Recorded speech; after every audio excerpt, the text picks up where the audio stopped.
And moving to South Africa, where the Zondo Commission of Inquiry into allegations of state capture continues, former Finance Minister Pravin Gordhan has taken the stand. He is one of the most anticipated high-ranking government officials to give testimony so far. Let's get the latest on Tuesday's testimony by the former minister. CGTN's Angelo Coppola is joining me from Johannesburg. Angelo, one of today's highlights was how former finance minister was intimidated by senior state security officials during his tenure. Tell us more. Well, look, it wasn't just the officials, it was also the security cluster ministers who got in on that act. In fact, the Hawks were harassing and attempting to bully Gordhan. That's according to Gordhan's testimony. They used the now infamous 27 questions as their tool. And these are those questions that related to the so-called rogue unit that Gordhan apparently created within SARS. This, Gordhan says, was an orchestrated campaign to try and force him out of office.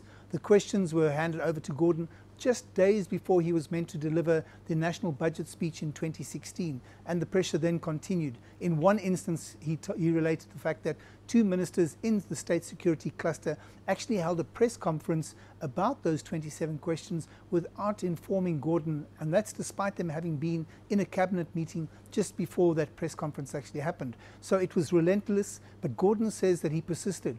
Eventually those questions disappeared, and then strangely enough, they reappeared. But from reports, it also appears that was also involvement of a now defunct international PR conglomerate, Bell Pottinger, that got involved in this concerted attempt. But Gordhan says he was never going to falter. Beatrice? Well, Angelo, Pravin Gordhan is not a popular politician among the leftist organizations in South Africa. Why is that? Well, look, there's only one serious leftist organization in the country that doesn't like Gordhan, that we're aware of, and that's the EFF, the Economic Freedom Fighters. The other micro entities known as the BLF, they don't really carry much weight in the country, and they have a really small support base.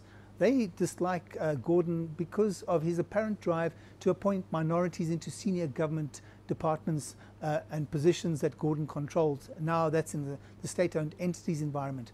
That's if you believe the EFF's Malema. He is also called, that's Gordhan, the poster child of white majority capital in South Africa. So there are attacks, they're continuing against Gordhan, but he seems to be determined to ride out this political attack like he did the attack from within his own political party when Jacob Zuma was in charge of the ANC. Beatrice? Well, so when do we expect the commission, though, to conclude, and with the elections on the horizon, who is likely to be the president to receive the commission's recommendations? Well, look, the commission has a 2-year deadline or life cycle in which it has to complete its work. But judging from what we've seen so far and the time that the witnesses take with their testimony, it's unlikely that it's going to get its work done in that time.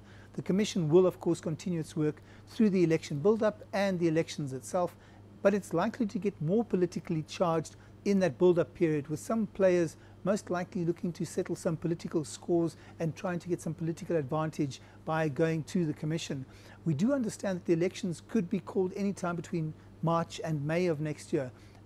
It's the president's prerogative, we're told, and he's got to do that in consultation with the party's senior leadership structures. They're most likely to look for political advantage in terms of timing. This may also have something to do with when President Ramaphosa is called to testify. As to who's likely to be president to receive that final report in about 2 years' time, well, that's anyone's guess. It's got everything to do with when Ramaphosa is called and whether there's any new contender for that top spot waiting in the wings, especially with the current factions that are at work at the moment. So there are lots of moving parts, and we're going to have to wait and see until that plays out then. Beatrice? All right. Angelo Coppola for us there in Johannesburg.